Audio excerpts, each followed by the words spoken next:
Crawford face your old nemesis, Kell Brook. What you think about that fight if it happened? Man, Kell Brook is selling himself now.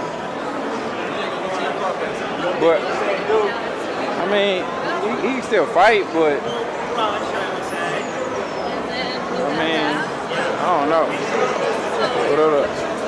I don't know if that big. Hey, I don't know if that big. I think Terence will beat him easy. That's cool.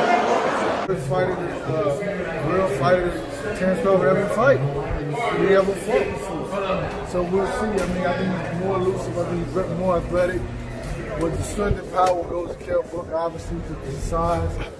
But I mean, athleticism, we'll see how athleticism goes against skill set and power. Who does the best? To Errol Spence not too long ago, he said that if Crawford fights Kell Brook, then Kell Brook is damaged goods. Now his trainer, he actually wanted Crawford to fight Kell Brook.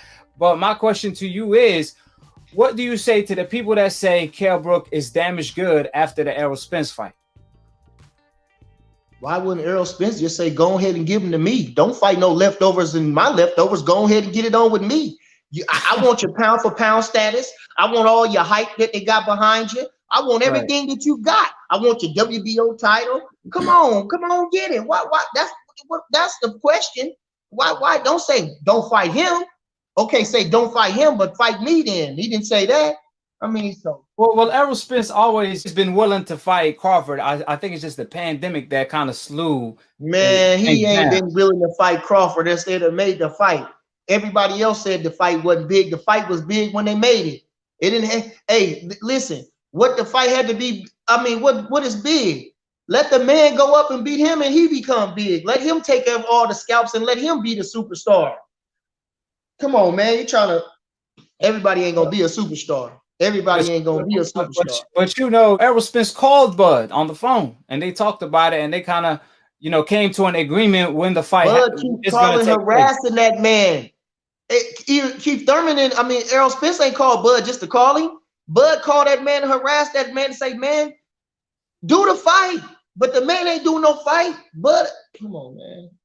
The man called a man trying to get him on telephone for the fight. Shoot. You gotta say, you got two. It takes two. It takes two to rumble. But you believe Errol Spence don't want the fight? Is that what Bud believe as well? Because according to Bud, he said the fight is going to happen when the money is right. And after the car accident, he did come out and say, I want him when he's 100%. So what do you say to that? As far as what Bud been saying lately, he been justifying the Errol Spence fight if it doesn't happen anytime soon, blaming it on the money and also the fact that Errol Spence coming off a car accident. Today you say what? Well, you have to say what you have to say now. He's a diplomat, right? The president, right? You gotta say that. But he didn't have what did he do when he grabbed him? He told him, man, let's get it on. I'm chasing you.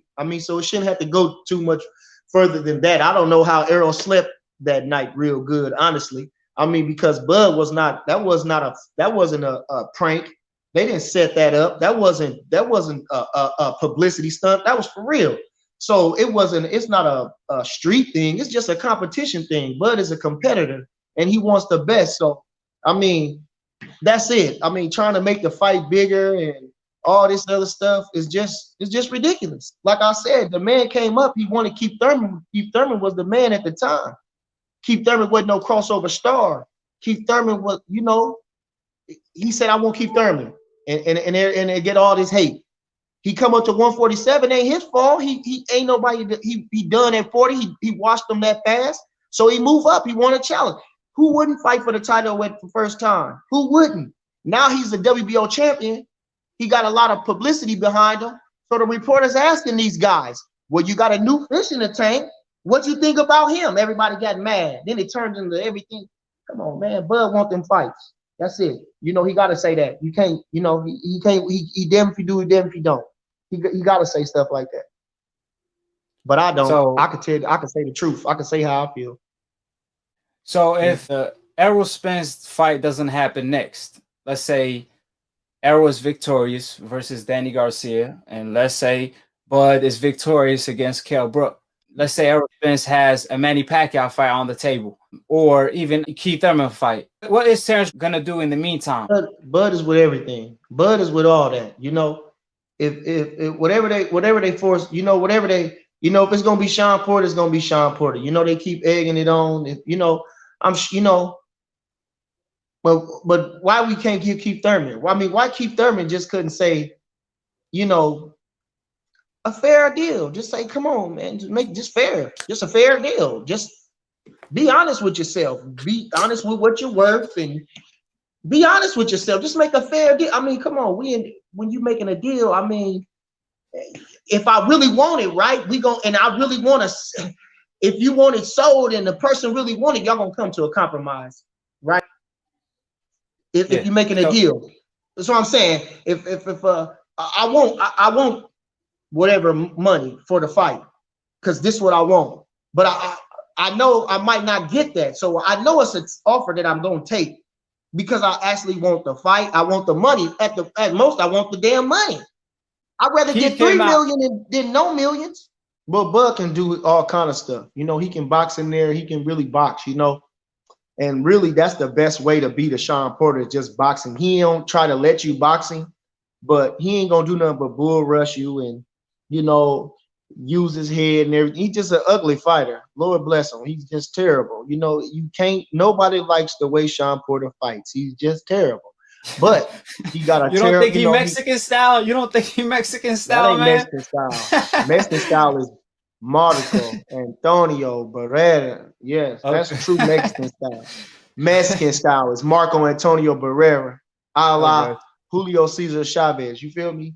Yeah, well, they say Porter is the Hagler of today. You know, they say this is the golden era, and they say Porter the Hagler of today.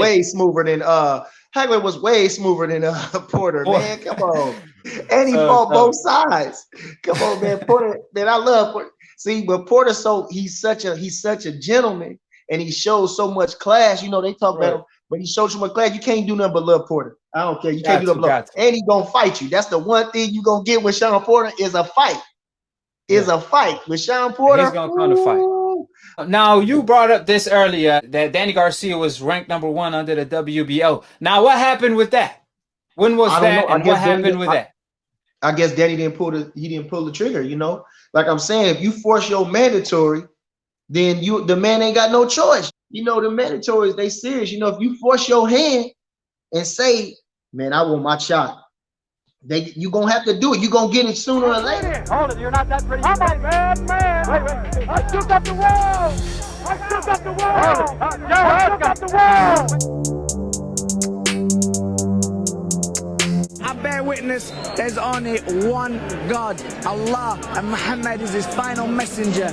That's what I said, Larry, on the Bungle fight. Thanking you.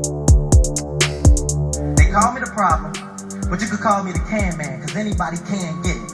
Africans, Americans, Dominicans, Mexicans, anybody can get it.